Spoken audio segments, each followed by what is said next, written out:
Hey everyone, Josh Hawkins here. Welcome to episode 114 of Opening Up the Gospels. In episode 113, we saw Jesus journeying into and through Jericho, a beautiful city about 18 miles to the east of Jerusalem. There, Jesus had lodged with Zacchaeus, a tax collector, and he had healed a blind beggar named Bartimaeus. I talked about how both of these men were examples of what Jesus has been looking for throughout his ministry, those who bore the fruits of repentance and those who believed that he was Israel's promised Messiah who would sit on David's throne in Jerusalem and rule from there forever. Now, all of the events we've been looking at since episode 106 from Luke 17:11 onward have all taken place within only perhaps a week or so as Jesus has journeyed southward from Galilee for the Passover feast in Jerusalem. As we'll see, the Gospels really begin to zoom in and give us so many details of this final week of Jesus' life before his crucifixion. Today we're going to look at some precious moments that take place in Bethany just before that week begins.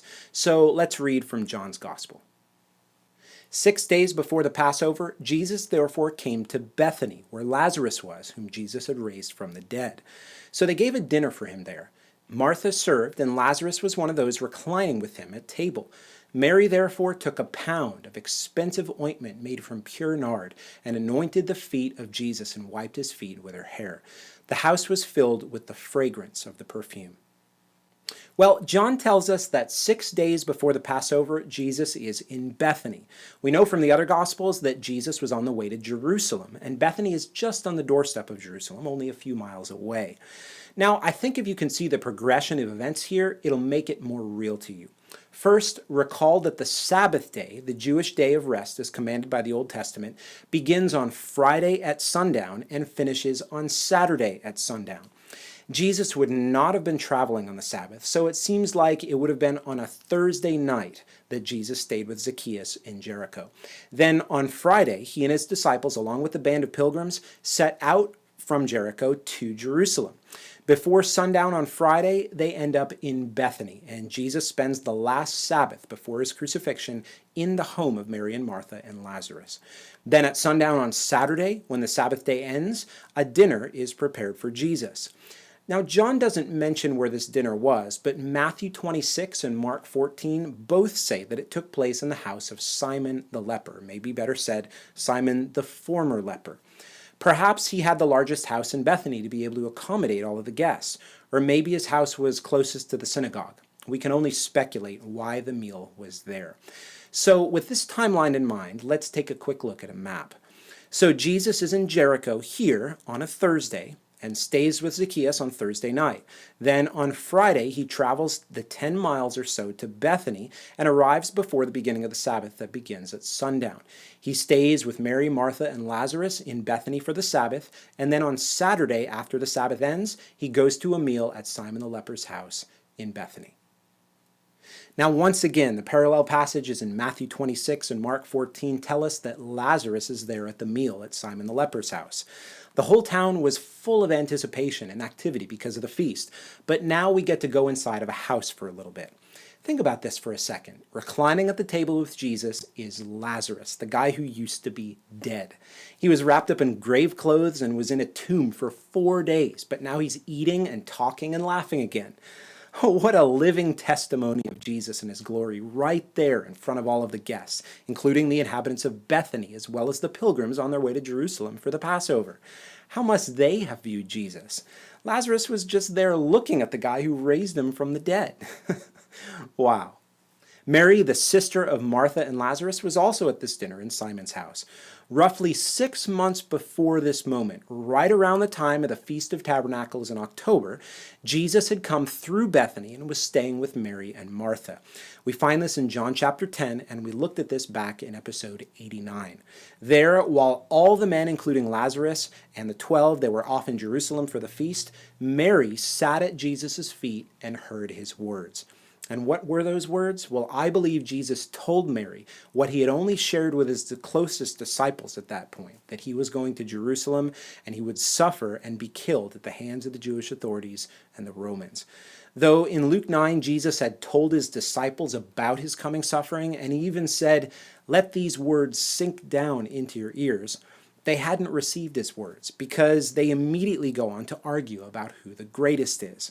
But Mary, she had heard, she had treasured and pondered those words. And I believe that is what led her to do what she did here, less than 6 days before Jesus was to be crucified. John says that Mary had a pound of expensive ointment made from pure nard. According to the parallels in Matthew 26 and Mark 14, about 12 ounces of perfume was in an alabaster flask or jar. This flask would have to be broken at the neck of it in order for the perfume to be poured out. The ointment or perfume was made from nard, which was a very special oil, probably extracted from the root of the Indian nard plant. This is a very fragrant, very expensive oil. We can only speculate where she got this. Perhaps it was given to her before she had even met Jesus. She goes on to pour this oil all over Jesus, right in front of all of the guests. John says that she poured it on Jesus' feet, but Matthew and Mark say that she poured it on Jesus' head too. But why did she do this? Why such lavish extravagance, and why such a seeming waste? There's so many questions that the Gospels leave unanswered, but I think we can safely say that this act was a beautiful response to the mixture of sorrow, faith, and devotion in her heart. Sorrow for and identification with his coming death, faith in who he was as the promised Jewish Messiah, and devotion to him because of his preciousness. The oil was nothing compared to him, who God had demonstrated him to be, and what she believed that he was going to accomplish according to the law and the prophets. When did it come to her mind that she was going to pour out her life and future upon him like this? Was it 6 months before when Jesus told her of his coming suffering? Was it gradually decided in the weeks and months leading up to this day? Well, whenever it was, this was one of the most humble, most precious, most beautiful deeds done to Jesus, that both Matthew and Mark record Jesus saying that Mary of Bethany's story was to be told with the proclamation to the world of God's certain faithfulness to his covenantal promises to Israel. Even for us today, we would do well to ponder Mary's act as we think about the sacrifice of Jesus. Well, let's keep reading in John. But Judas Iscariot, one of his disciples, he who was about to betray him, said, "Why was this ointment not sold for 300 denarii and given to the poor?" He said this not because he cared about the poor, but because he was a thief, and having charge of the money bag, he used to help himself to what was put into it. Jesus said, "Leave her alone, so that she may keep it for the day of my burial. For the poor you always have with you, but you do not always have me." Matthew's gospel says that all of the disciples were outraged with Mary, seeing her act as a waste because the perfume was so valuable. John highlights Judas because Judas obviously went a very different direction with his offense, being the one who would betray Jesus just a few days from this point. Judas didn't care about selling it and giving it to the poor. John says he was greedy and he loved money, just like the Jewish authorities and others that we've looked at in the story of the Gospels. Jesus' response to them undoubtedly shocking them all. Mary had sat at his feet and heard his word, and at some point she vowed in her heart to give her all as an anointing for his burial. This is why this moment was so precious to Jesus, and this is what made it so precious to the early church. John actually expected the readers of his gospel to know who Mary was, because the apostles actually obeyed Jesus and talked about her when they preached the gospel. When they told his story, they made sure she was in there. Oh, that is just so precious. Now, the smell of this ointment would have likely been on Jesus for days. It wasn't like he just got in the shower and changed his clothes and then it was all gone. Jesus was just a few days away from his crucifixion, and the smell of what Mary did could have been with him for days. Astonishing.